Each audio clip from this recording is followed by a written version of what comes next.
आज मैं फिर उपस्थित हूँ आपके सामने एक नई वीडियो के साथ। अभी तक मैंने इंजीनियरिंग मैथमेटिक्स 2 में फूरियर सीरीज कराया।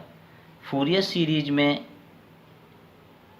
कंप्लीट होने के बाद नेक्स्ट टॉपिक है इसी के साथ sequence and series. Sequence and series ये आपका जनरली बीटेक बीएससी के सिलेबस में तो है ही, लेकिन कुछ कॉम्पिटिटिव एग्ज़ाम जैसे एसएससी सीजीएल, पीजीटी, टीजीटी में के लिए भी उपयोगी है। तो इसी को मैं कराने जा रहा हूँ आपका सीक्वेंस, ठीक ना। तो देखिए, पहले मैं एक्सप्लेन करूँगा कि सीक्वेंस क्या है, व्हाट इज सीक्वेंस। सबसे पहले आपका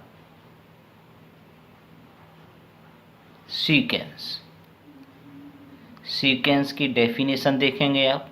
व्हाट इज सीक्वेंस, देखिए, a sequence is a succession, sequence is a succession of numbers or a sequence is a succession of numbers or term formed according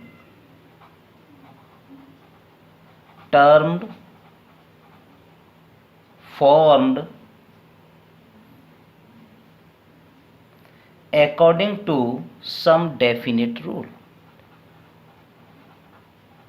According to some definite rule, ठीक। क्या लगा, sequence is a succession of number. Sequence एक ऐसे नंबरों का अनुक्रम है, ऐसे नंबरों की श्रेणी है। सक्सेशन ऑफ नंबर का श्रेणी है, अथवा term form according to a some definite rule. Term इस टाइप से फॉर्म होते हों एक डेफिनिट रूल के अकॉर्डिंग, एक डेफिनिट रूल के according.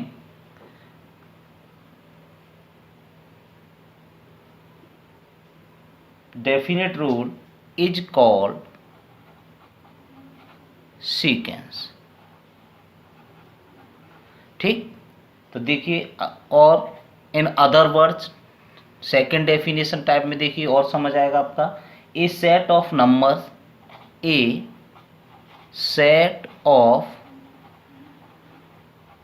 Numbers arrange a particular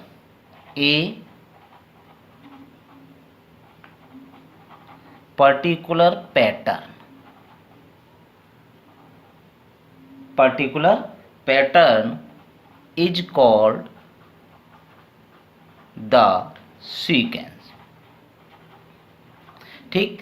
second position में क्या कहेंगे, ए सेट ऑफ नंबर, इन नंबरों का ऐसा set, arrange a particular pattern से, एक पर्टिकुलर पैटर्न के अकॉर्डिंग अरेंज हो रहा हो। एक पर्टिकुलर पैटर्न के अकॉर्डिंग एक निश्चित पैटर्न हो, एक निश्चित तरीका हो, उसके अकॉर्डिंग अगर अरेंज होते हैं नंबर तो उसे हम सीक्वेंस कहते हैं, ठीक है ना। डेफिनेशन आपने पढ़ा कि ए सीक्वेंस से सक्सेशन ऑफ नंबर्स, नंबरों का ऐसा एक अनुक्रम होता है सीक्वेंस, और term form according to a definite rule. Term इस टाइप से रीअरेंज होते हैं एक डेफिनिट रूल के अकॉर्डिंग, एक निश्चित नियम के अनुसार टर्म अगर रीअरेंज होते हैं तो उसे हम क्या कहते हैं, सीक्वेंस कहते हैं, ठीक है ना। देखिए, फॉर एग्जाम्पल अगर लेना चाहें, फॉर एग्जाम्पल देखिए, जैसे लिखा हुआ है 1 2 3 4 5 and so on off this. देखिए 1 2 3 4 ये क्या सीरियल है इसमें, देखिए 1 से 2 पर, 2 से 3 पर, 3 से 4 पर, 4 से 5 पर। देखिए 1 से 2 पर जाएंगे तो इट मीन्स +1, एक +1 ऐड हो रहा है। 2 से 3 पर जाएंगे तो फिर आपका +1, 3 से 4 पर जाएंगे तो फिर +1, और 4 से 5 पे जाएंगे दैट इज +1। इट मीन्स ये नंबर जो है आपका इस टाइप से रीअरेंज है कि आपका नेक्स्ट नंबर आने के लिए उसमें +1 करना पड़ रहा है। प्लस इसका मतलब क्या है, आपका particular difference in two successive number, दो पर्टिकुलर नंबरों के बीच का डिफरेंस कितना आ रहा है, 1। इसका मतलब है कि डेफिनेट रूल के अकॉर्डिंग ये हमारे पास नंबर रीअरेंज हो रहे हैं। आपका +1 करने के बाद नेक्स्ट टर्म फाइंड होता है, तो हम कह सकते हैं दिस इज द सीक्वेंस। और एग्जाम्पल देखिए, जैसे 2 लिखा हुआ है, 6 लिखा हुआ है, 10 लिखा हुआ है, 14 है आपके पास, 18 है, and so on off this. देखिए 2 से आपका 6 और 6 से 10, 10 से 14 और 14 से 18। 2 से 6 पर जाने के लिए +4, 6 से 10 पर जाने के लिए +4, +4 और +4। पर्टिकुलर नंबर देखिए आपका 2 से 6 इट मीन्स कितना डिफरेंस है, 4 का। 4 प्लस करने पर नेक्स्ट टर्म आ रहा है, फिर 6 में 4 प्लस करें नेक्स्ट टर्म आ रहा है, it means this is the sequence. एक ऐसा सेट ऑफ नंबर एक पर्टिकुलर पैटर्न के अकॉर्डिंग नंबर रीअरेंज होते हैं, तो हम उसको क्या कहते हैं, आपका सीक्वेंस कहते हैं। ठीक है ना। देखिए the nth term of sequence, the nth term of sequence is denoted by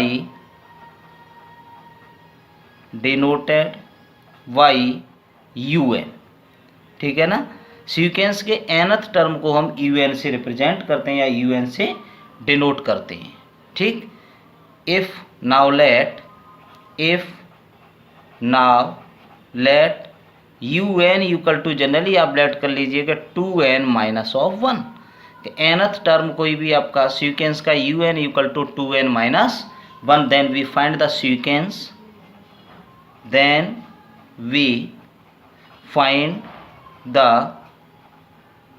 sequence, तो हमें सीक्वेंस फाइंड करेंगे।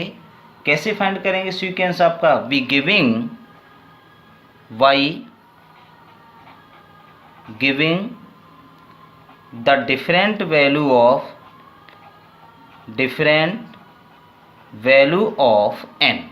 देखिए n इक्वल टू अगर पर्टिकुलर 1 2 3 4 अप टू दिस हम अगर लगा दें इसमें, तो देखिए u1 ये कितना है आपका 2 × 1 -1 दैट इज 1। u2 n की वैल्यू 2 लगाएं, आपका 2 × 2 -1 that is 2 2 4 -1 3। u3 2 × 3 -1 that is आपका 5। और u4 equal to 2 × 4 -1 that is का आपका कितना हो गया 7। इट मीन्स हमारे पास सीक्वेंस किस टाइप से आया, 1 3 5 7 अप टू दिस। ठीक है ना। देखिए इससे इस पे जाएंगे, इससे इस पे जाएंगे, इस पे इससे जाएंगे आपका, तो 1 से 3 इट मीन्स +2, 3 से 5 +2, 5 से 7 +2। ठीक है ना। एक पर्टिकुलर नंबर के अकॉर्डिंग हमारा रीअरेंज हो रहा है, तो हम इसको सीक्वेंस कहेंगे। ठीक है ना।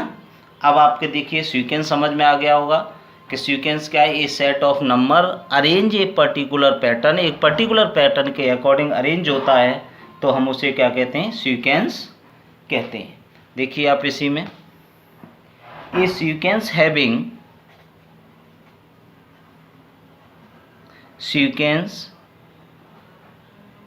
Having unlimited number of term, unlimited number of terms is known as infinite sequence, is known as infinite sequence। देखिए a sequence having unlimited number of term, ऐसा सीक्वेंस जो आपका जो टर्म हो उसमें अनलिमिटेड हो, इट मीन्स हम count नहीं कर सकते हो। अनलिमिटेड का मतलब जिनकी कोई लिमिट नहीं हो, is known as infinite sequence. ऐसे सीक्वेंस को हम क्या कहते हैं, इनफाइनाइट सीक्वेंस कहते हैं। ठीक है ना। तो सीक्वेंस की डेफिनेशन समझ आ गया होगा। सीक्वेंस सिंपल दिया हुआ है, successive of number of term form according to the some definite rule, मतलब टर्म इस टाइप से रीअरेंज हों, इस टाइप से बने हों एक डेफिनेट रूल के अकॉर्डिंग, तो हम उसे सीक्वेंस कहते हैं। अदर आपका डेफिनेशन अदर वर्ड में ही बताया, a set of number arrange a particular pattern, a particular pattern के अकॉर्डिंग अरेंज होने called the sequence. It means example लिया 1 2 3, +1 करने पर नेक्स्ट टर्म फाइंड होता है, सेकंड वाला भी है +4 करने पर नेक्स्ट टर्म फाइंड होता है, that is a sequence. The nth term of sequence is denoted by un, nth term of sequence का un से रिप्रेजेंट करते हैं, ठीक है ना। और आपका फिर लिखा है a sequence having the unlimited number of term, sequence आपका अनलिमिटेड नंबर ऑफ टर्म रखता है तो उसे इनफाइनाइट सीक्वेंस कहते हैं। देखिए आप इसी सीरीज में आगे चलिए। अब आता है आपका limit of sequence. Limit of sequence क्या होती है, देखिए आपका if a sequence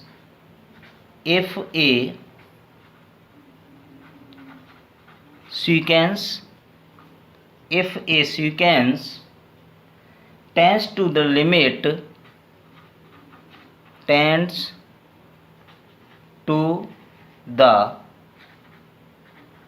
limit L, then we write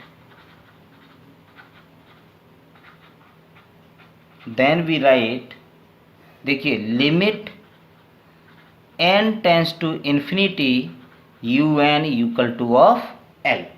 तो आपका if a sequence tend to the limit of l, एक सीक्वेंस जो होता है आपका लिमिट l रखता है, देन वी राइट, इसको इस फॉर्म में लिख सकते हैं limit n tends to infinity un और इक्वल टू ऑफ l कोई भी पर्टिकुलर कोई भी वैल्यू होगी आपके पास, फाइनाइट इनफाइनाइट कुछ भी पॉसिबल हो सकता है आपका इन प्लेस ऑफ l के प्लेस पर, ठीक है ना।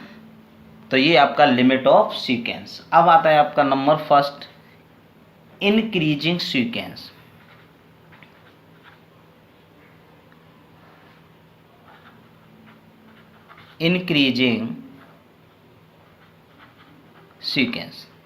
देखिए इनकी डेफिनेशन बहुत मस्त है, अगर डेफिनेशन आपको आ जाएगी तो सीक्वेंस के डिपेंडेंट क्वेश्चन तो बहुत ही जल्दी आ जाएंगे। देखिए आप the sequence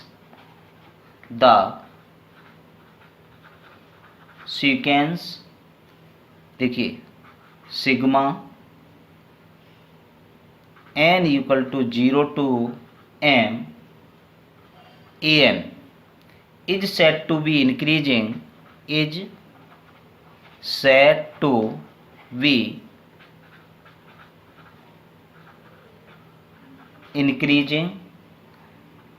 if an plus 1 greater equal to of an for each n less than equal to of m। Increasing sequence की डेफिनेशन में क्या कह रहा है, the sequence sigma n equal to 0 to m an is set to be the increasing कहलाएगा if an plus 1 greater equal to of an। It means आपका first वाले टर्म से नेक्स्ट वाला टर्म जस्ट उसके बाद वाला टर्म उससे या तो ग्रेटर होगा या उसके इक्वल होगा, that is a increasing sequence, ठीक है ना। देखिए जनरली एग्जाम्पल लिया जाए, जैसे आपका 5 के बाद आ गया 7 और 7 के बाद क्या आ गया हमारे पास 9 के बाद 11 ऑफ दिस। देखिए आपका first term 5, second term this, third fourth, इसको हम अगर चाहें तो लिखें A1 A2 A3 A4 and so on. तो A2 ग्रेटर देन A1, देखिए A2 की वैल्यू 7 ग्रेटर ऑफ 5। आपको दिख रहा है कि 5 7 9 11, बाद वाला टर्म an प्लस 1, an से बाद में an प्लस 1 टर्म ही आएगा आपका, ये ग्रेटर देन किससे आपका an से ग्रेटर है। इट मीन्स 7 ग्रेटर देन 5, या ना चाहें तो 9 greater than 7, 11 greater than 9। This is the sequence of increasing sequence. तो ऐसे सीक्वेंस को हम क्या कहते हैं, इंक्रीजिंग सीक्वेंस कहते हैं। सेकंड आता है आपका डिक्रीजिंग सीक्वेंस। सेकंड हमारे पास आएगा डिक्रीजिंग सीक्वेंस। देखिए डिक्रीजिंग सीक्वेंस में क्या है आपका, the sequence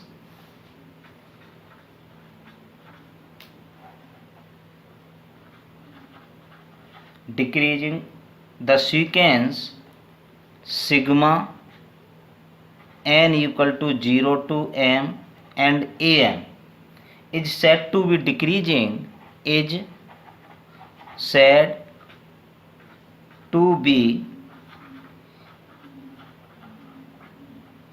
decreasing, is said to be decreasing if an greater equal to an plus 1. an it means आपका greater equal to an plus 1 for each n greater equal to of m. ठीक है, just उसके opposite है हमारे पास। इसी sequence को अगर उल्टा लिख दिया जाए, जैसे देखिए आपका 11, 11 के बाद 9, 9 के बाद 7, 7 के बाद 5 एंड सो ऑन। तो आपने देखा ये this is the A1, A2, A3 and A4 up to this. ठीक है ना, सीक्वेंस को हमेशा ऐसे रिप्रेजेंट करते हैं आप। तो अब आप इसमें देखिए A1 कितना है आपके पास 11 एंड A2 कितना है 9, A2 कितना है 9। तो इसमें कंडीशन क्या कह रहा है, an क्या मैटर क्या है आपका A1 greater than of A2, it means आपका 11 greater than of 9।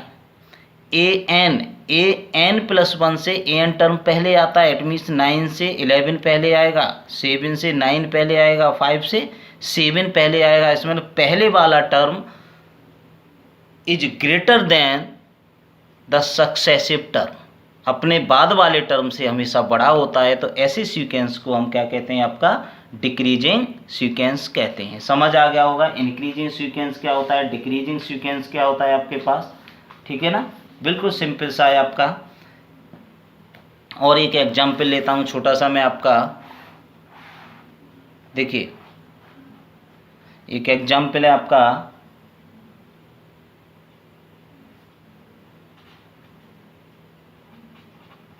so that 3 upon n plus 3 is decreasing sequence. ये प्रूफ करिए कि 3 upon n plus 1 is a decreasing sequence, ये प्रूफ करिए आप। तो देखिए सिंपल सा छोटा सा क्वेश्चन है आपका, सॉल्यूशन इसका क्या, देखिए let an equal to 3 upon n plus 1, n plus 3, an equal to 3 upon n plus of 3। अब जस्ट इसके बाद वाला टर्म बताइए आपका, replacing N by N plus 1, N को एन प्लस 1 में रिप्लेस करिए। तो A N plus 1 equal to 3 upon N plus 1 plus of 3। तो A N plus 1 equal to क्या है आपके पास, देखिए 3 अपॉन एन प्लस ऑफ 4। ठीक, तो अब आप देखिए ए एन टर्म हमारे पास ये है और A N plus term of ये है। तो आपको यहाँ दिख रहा है, देखिए A N equal to 3 upon N plus 3 and A N plus 1 equal to 3 upon N plus 4। तो आपके पास देखिए 3 upon N plus 3 greater than 3 upon N plus of 4। कैसे दिखा आपको, देखिए 3 न्यूमरेटर में वैल्यू 3 सेम। ठीक है ना, इट मीन्स 3 में डिवाइड हो रहा है हमारे पास दोनों साइड।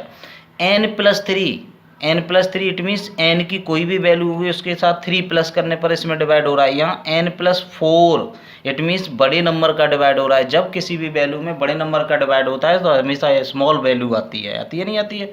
ठीक है ना, एन की कोई भी पर्टिकुलर वैल्यू मान लीजिए, जल्दी मान लीजिए एन इक्वल टू 1, तो यहाँ हो जाएगा 1 प्लस 3 मतलब 3/4, यहाँ हो जाएगा 3/5। इट मीन्स ये वैल्यू छोटी आएगी। ये छोटी आएगी तो हम यहाँ से कह सकते हैं कि ए एन ग्रेटर और आपका ए एन प्लस 1। अगर A N greater A N plus 1 then we say that the sequence is decreasing. Decreasing sequence. हम कह सकते हैं जो गिवन सीक्वेंस है हमारे पास कैसा है, डिक्रीजिंग सीक्वेंस है, ठीक है ना। अब इसी से आगे हम चलेंगे आपका नेक्स्ट वीडियो में। अब यहीं तक हम इसको स्टॉप करते हैं। आपने देखा होगा सीक्वेंस की डेफिनेशन, डिक्रीजिंग सीक्वेंस क्या है, इंक्रीजिंग सीक्वेंस क्या है, इसको आप पढ़ेंगे। इससे आगे हम आपको कराएंगे इसी पे डिपेंड, इसी पे बेस्ड आपका क्वेश्चन, ठीक ना। और ये आपका कंपटीशन एग्जाम में भी आता है। और बाकी higher mathematics, it means engineer mathematics 2 के लिए तो कंपलसरी सिलेबस में है ही, अदर कंपटीशन एग्जाम में भी ये आपका क्वेश्चन आपके इसके आते हैं, ठीक है ना।